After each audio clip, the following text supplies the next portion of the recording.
Bonjour les amis, aujourd'hui vidéo bien sympatoche, hein, voilà, on va parler un peu de matos randonnée sac à dos.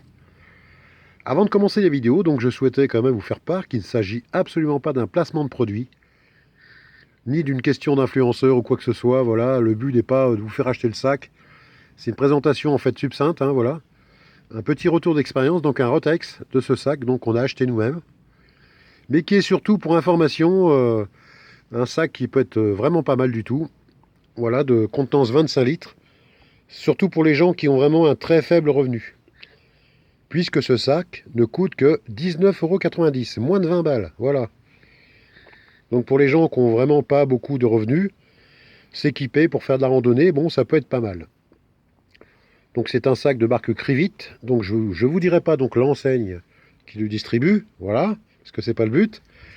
Et c'est surtout, on va regarder un petit peu les points donc positifs, parce qu'il y en a, et les points négatifs de ce sac. Voilà, en toute sincérité. Donc pour la présentation, vous voyez, c'est un sac qui est quand même assez joli. Il est vraiment pas mal du tout. Contenance 25 litres. Donc là, c'est le dos du sac. Donc on va attaquer. Voilà. Petite poche donc dorsale. Enfin, petite poche, grande poche, où on met carrément l'avant-bras. Vous voyez. Assez profonde, on peut mettre pas mal de choses. Des petits filets sur les côtés. Et puis avec un clip de fermeture. Le petit point négatif, c'est que j'aurais quand même préféré une petite fermeture éclair. Voilà. Parce que en randonnée, on peut éventuellement peut-être perdre des choses. Vu que c'est quand même assez lâche, hein, vous voyez, hein, c'est... Ouais. Donc si c'est un petit peu accidenté, qu'on crapahute, qu'on se penche, on peut peut-être perdre des affaires. Donc c'est vrai que l'astuce d'avoir mis petite fermeture éclair aurait quand même été mieux pour ce sac. Voilà. Mais sinon, bon, c'est pas mal du tout. A noter qu'il y a donc des petites bandes fluorescentes, hein, pour la nuit, ici et là.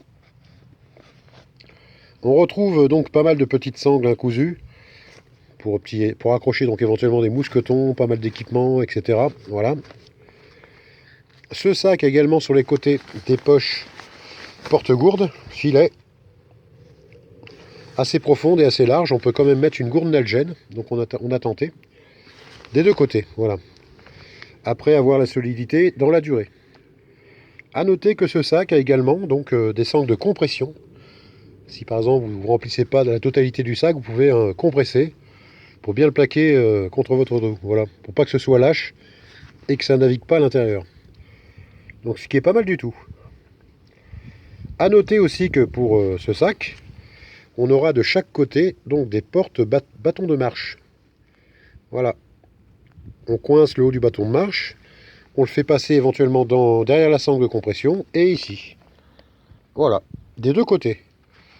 Donc c'est pas mal, c'est pas tous les sacs qui ont ça, hein. On retrouve ça chez donc la marque Osprey, hein. Enfin Osprey, c'est pas du tout la même gamme, voilà on va dire. Donc voilà pour le sac.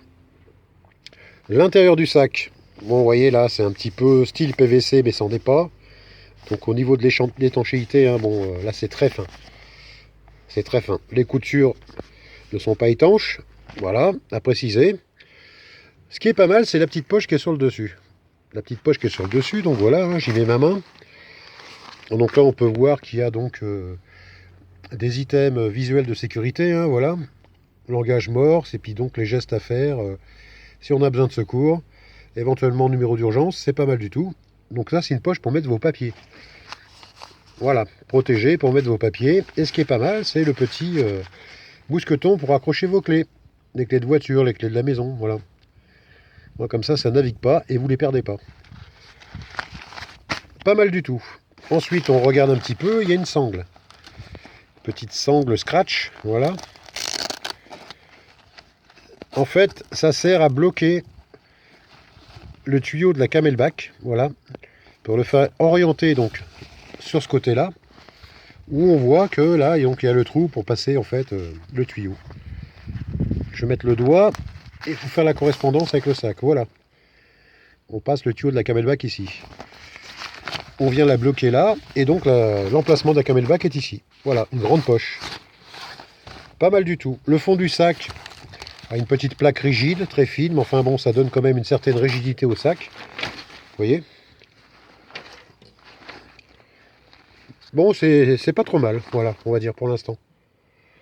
À noter quand même que les sangles, c'est vraiment très fin, hein. Donc à voir dans le temps, au niveau de la solidité. On remarquera aussi les coutures, à voir aussi les coutures dans le temps, si ça résiste.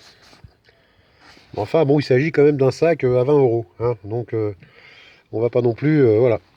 Bon, la sangle ici, pour éventuellement accrocher une branche d'arbre, bon, c'est vraiment léger, hein. J'aurais pas confiance. Voilà. On va tourner le sac. Donc voilà le côté portance du sac avec les bretelles. Donc on peut remarquer qu'il y a des sangles de rappel dorsal, ce qui est pas mal. Voilà. À noter ici, petit élastique porte-lunettes. Voilà. De l'autre côté, bon, on peut également mettre un petit sifflet, un petit mousqueton, quelque chose. Voilà, donc c'est pas mal. Et le problème qu'il y a, c'est que voilà, ici vous avez donc la camelback, la sortie donc du tuyau camelback, mais pour l'accrocher, bon, à part l'élastique porte-lunettes, hein, c'est tout ce qu'il y a. Donc ils auraient mieux fait de penser à ça, mettre peut-être quelque chose ici pour bien que le tuyau soit plaqué sur la sangle. Voilà. Petit détail, mais bon, voilà quoi. Donc à noter que les bretelles, bon bah voilà, sont rembourrées, mais c'est quand même assez fin. Le dos donc bénéficie aussi d'un rembourrage. Donc c'est pas un dos filet, hein, c'est pas air contact, hein. Et donc là il y a un dos alvéolé avec un petit filet par-dessus, éventuellement pour ne pas transpirer, mais enfin j'en doute, on a quand même bien transpiré. Bon, ça fait à peu près 1 cm d'épaisseur. C'est confortable, bon, vu que c'est un sac de petite capacité, mais dans la durée et sur pas mal de kilomètres, hein, peut-être que ça va pas être facile, on va dire. Mais enfin bon, comme on dit, c'est un sac petit prix. Donc là, bien sûr, vous avez une bretelle donc de poitrine, hein, pectorale, avec un petit détail, un sifflet.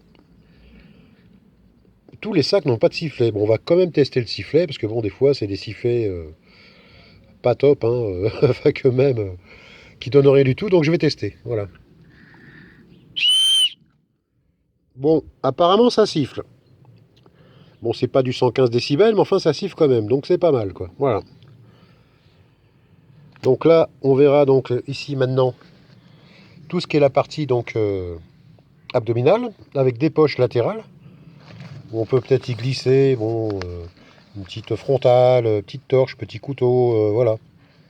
Bon, un téléphone, un smartphone pas trop grand aussi, voilà. On voit ici donc il y a une petite sangle, hein, voilà, de réglage, de rappel de charge, hein, voilà, on va dire abdominale. Bon, légère, hein, c'est vraiment léger, hein. C'est pas top, hein, mais enfin bon. Et là, bon, là aussi, c'est pas non plus du large. Autre petite poche aussi, des deux côtés, donc ça c'est pas mal, c'est bien pensé. Enfin voilà, donc c'est un petit sac quand même pour 19,90 € qui pourra peut-être intéresser les gens qui ont de faibles budgets. Bon là, ouais, ça, imitation un petit peu Osprey, hein, mais enfin, c'est pas du Osprey.